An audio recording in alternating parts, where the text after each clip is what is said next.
Muy buenos días. Hoy vamos a dedicar unas diapositivas para explicar un tema que es muy importante. Le enviamos un abrazo a uno de nuestros alumnos en Zacatecas, que fue quien el día de ayer nos expuso estas dudas y hoy vamos a tratar de explicarlas. ¿Cuál es la diferencia entre nuestros códigos penales y cuál es la diferencia entre nuestros códigos de procedimientos penales? También, ¿cuáles fueron los códigos de procedimientos penales que existieron?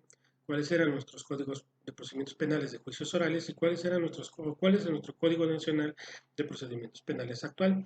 Si se dan cuenta en la gráfica que está a un costado mío, las dos gráficas, en la parte de arriba existen tres libritos. En esos tres libritos, el primero de ellos, existía un Código de Procedimientos Penales anterior al 2008. Estos venían inclusive en todos nuestros códigos de los estados, todos nuestros códigos penales venían en el mismo librito, venían nuestros códigos de procedimientos penales. Esto es antes del 2008.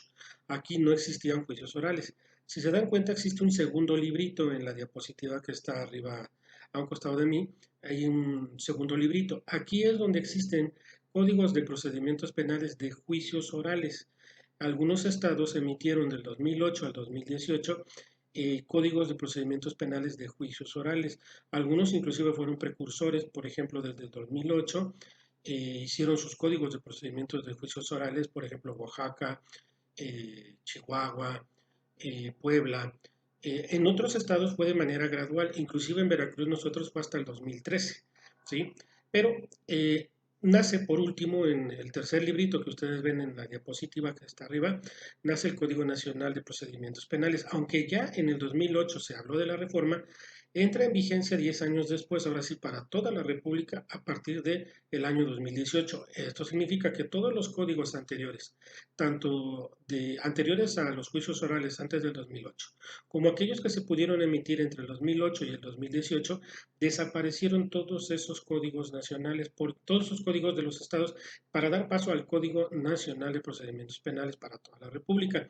Las diapositivas que vamos a ver, vamos a tratar de explicar cuál es la diferencia, qué contiene un código penal, qué contiene un Código Nacional de Procedimientos Penales, pero también un ejemplo de por qué debemos de tener cuidado, porque si llevamos a una persona a un juicio y no sabemos cuándo fue celebrado, es decir, cuándo se le dio ese delito y bajo qué código de procedimiento se maneja, podemos tener graves problemas por la cuestión de los delitos graves. Les vamos a dejar ahorita la explicación de las diapositivas. Recuerden, ayuden por favor al que más lo necesita. Les mandamos un fuerte abrazo de Orizaba, Veracruz, su amigo Miguel Ángel Reyes Juárez. Dios me los bendiga. Gracias. Confusión de códigos. Los alumnos a veces es un poquito difícil diferenciar lo que tienen nuestros códigos penales y lo que tenían nuestros códigos de procedimientos penales. Esta explicación es precisamente para poder diferenciar nuestros códigos penales. Por ejemplo, aquí dice Código Penal de Veracruz, también siempre ha existido un Código Penal de Puebla, de Chiapas, de Guerrero. Eso no ha cambiado hasta ahorita. Claro, ha habido modificaciones, pero no ha cambiado. ¿Qué es lo que contienen nuestros códigos penales? Esta se le llama parte sustantiva porque hay una teoría del delito, hay acción, omisión, dolo, culpa, tentativa, participación, conmutación, prescripción. Esto es lo que nosotros entendemos, lo debemos entender para conocer la teoría del delito. Nuestros catálogos de delitos trae homicidios, lesiones, robo, daños, etcétera. Esto a veces son 100, 110 delitos dependiendo del estado. Hay que ver cada delito en cada estado para ver cuáles son sus elementos. Esto es teoría del delito. Esto es nuestra parte sustantiva. Ahora bien, existían también códigos de procedimientos penales, por ejemplo, en nuestro caso, Código de Procedimientos Penales del Estado de Veracruz. Estamos hablando antes de la reforma del 2008. Había una parte adjetiva. Por ejemplo, eh, dentro de esa parte adjetiva, nuestros códigos de procedimientos penales hablaba de procedimientos de etapas, formalidades, citaciones, el desarrollo de nuestras audiencias, reglas de desahogo para testigos, documentos periciales, inclusive recursos como el de apelación, queja, inconformidad. Esto es lo que contenían nuestros códigos. Si se dan cuenta, es muy parecido al Código Nacional, pero esto era anterior a la reforma del 2008.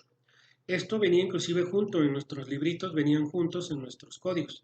Aquí es importante hacer notar que antes se le denominaban delitos graves. ¿Cómo sabíamos dónde estaban y cómo se clasificaban? Bueno, algunos en los códigos penales, otros en los códigos de procedimientos penales, porque esto es distinto en cada estado.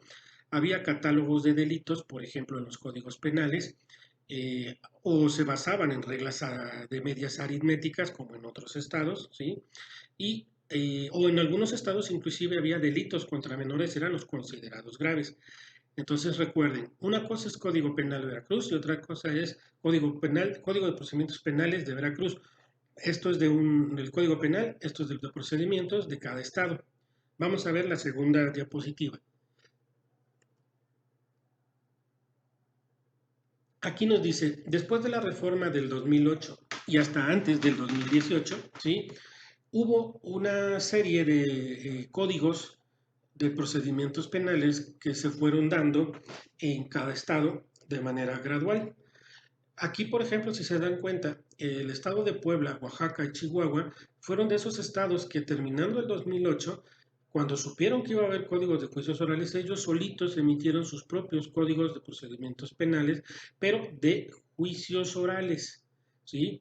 E inclusive Veracruz también hizo el suyo, pero este desapareció en el 2014, ¿ok? Ahora bien, los códigos penales de los estados siguieron siendo los mismos, estos no se modificaron, algunos artículos sí, pero estos no cambiaron. Ahora bien, aquí se sigue dando exclusivamente los delitos graves en alguna de estas dos circunstancias, pero ahora esto fue lo que cambió. Vamos a ver nuestra tercera gráfica. Aquí nos está diciendo que a partir de la reforma del 2018, ¿por qué decimos reforma del 2018? El Código Nacional entra en vigencia en el 2008, se dan 10 años para que entrara paulatinamente en los estados. En el 2018 es donde se llegó terminantemente a ese límite, ¿sí? Y entonces, después de esos 10 años, ahora en toda la República, ahora sí, todos nuestros códigos de procedimientos penales antes del 2008 y todos los códigos de procedimientos penales de los juicios orales de cada estado desaparecieron. Solamente quedaron, ahora queda el Código Nacional de Procedimientos Penales, como aquí lo explica, algunos entraron gradualmente. Este Código Penal siguió siendo el mismo, cada un estado tiene su propio código, pero aquí es donde cambia. Desaparece el concepto de delitos graves y hoy se les denomina prisión preventiva oficiosa. También puede existir por ahí una prisión preventiva justificada, tengan cuidado, pero principalmente la oficiosa, que eran los delitos graves, ¿sí?